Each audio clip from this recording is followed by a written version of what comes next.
Okay, we are ready for lecture 32 through 34, part 2.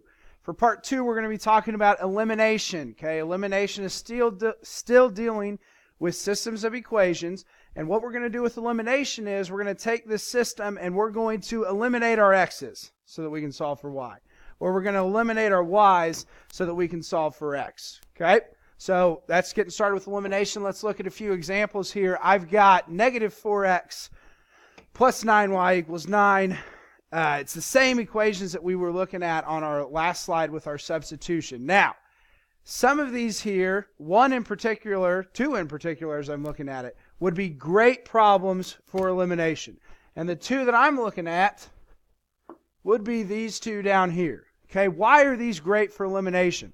Well, I'll tell you this one down here is great for elimination because right off the bat, if I added these two together, my x's could be eliminated.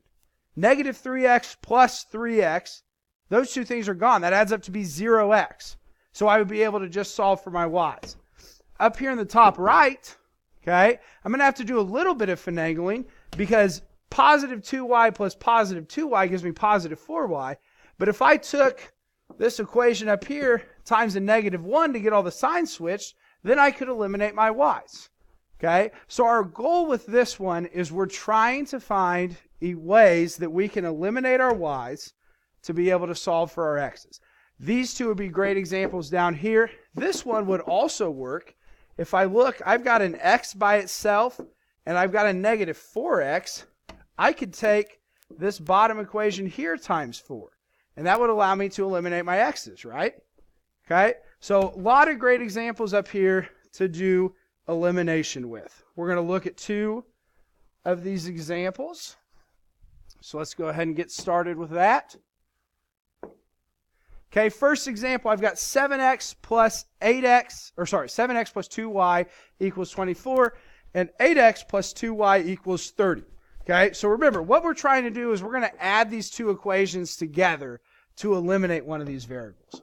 Now, if I tried to add this at the start, which is a mistake that a lot of people make, if they try and add this at the start, 7x and 8x gives me 15x, 2y and 2y. That does not eliminate. 2y plus 2y gives me 4y. So I'm going to have to adjust these equations a little bit, just a small amount. Okay? If I would take this top equation times negative 1. Now, if I do that, that negative 1 has to be multiplied by everything in here. Okay? So it's going to become a negative 7x minus 2y equals a negative 24. Okay? That negative distributed to everything. But now, if I'm looking at my y's, I've got a positive 2y and a negative 2y. Those are going to cancel. So I can add these two equations together. Okay? 8x plus 7x gives me just an x, 1x. 2y and negative 2y cancels. And then I've got a 30 and a negative 24. Well, that's going to give me a positive 6. Okay? Now that one works out really nice because I've already found out just from that one step that x equals 6. So I know the x coordinate of my answer is going to equal 6. Okay? Then, to find what my y coordinate is, I need to take this x equals 6, and I can plug it back into either one of these two. It does not matter which one you plug it back into. Okay? I'm going to plug it into the top one because I feel like it. So I'm going to go 7 times, I know that my x equals 6, so I'm going to plug that in. 7 times 6 plus 2y equals 24. 7 times 6 gives me 42 plus 2y equals 24. I need to subtract 42 to the other side. That gives me 2y equals 24 plus 8 gets me to 32. So 18 and be a negative 18. And I find that y equals negative 9. Okay, so my answer, remember, is a point because we're finding where does this line cross this line. Okay, my answer is 6, negative 9. Okay, it's that point right there. That's where it crosses. Okay, so again, elimination, you're trying to eliminate one of your variables, either your x's or your y's. It does not matter. Okay? Trying to eliminate our x's and y's. Does not matter which one you do. Let's do one more example then real quick. Okay, so we got one more example here. Now, this is the one that I didn't talk about on that front page because honestly, this one doesn't really work well for elimination. Can work for substitution. We talked about it before with the 5s and 10s. However, the point of me showing you guys this one is elimination is my personal favorite because I think you get the answer the quickest. Okay, and elimination, in my opinion, will always work. So last time we eliminated our y's. Okay, this time we're going to eliminate our x's. There's literally no reason to eliminate the x's over the y's because none of these share any common factors. Okay, but elimination will always work.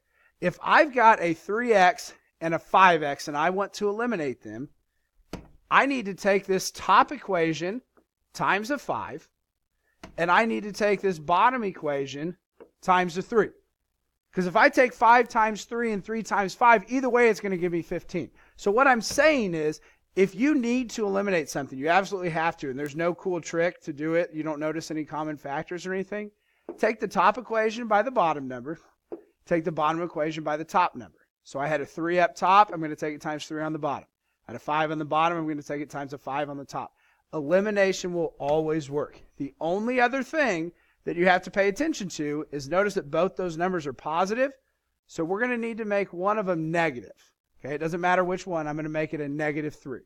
So when I do that, 5 has to distribute to everything, so I'm going to have a 15x minus 10y equals 10. And then on bottom, I'm going to have a negative 15x plus 15y equals a negative 30. Okay? Now, I've got this thing set up, and I'm ready to eliminate my x's. 15x and negative 15x, those are gone. Negative 10y, positive 15y, that's going to give me just a positive 5y. And 10 and negative 30 gives me negative 20. Okay, last problem that we did, we were ready to know our answer right now. We're not quite. We have just one more step. Divide both sides by 5 to get y by itself. Negative 20 divided by 5 gives me negative 4. So I know my y is negative 4. I need to plug that negative 4 back into either one of these two original ones. It doesn't matter which one, just one of the originals. Okay, I'll plug it into the top. 3x minus 2 times negative 4 equals 2. Okay, that gives me a 3x plus 8. Negative 2 times negative 4 gives me a positive 8. Subtract my 8 to the other side. I get 3x equals negative 6. Divide both sides by 3. I get x equals negative 2. So I know my x is negative 2. I know my y is negative 4. My answer is the point where these two lines cross. So I've got negative 2, negative 4 for my point. Okay? And that's all we have for elimination.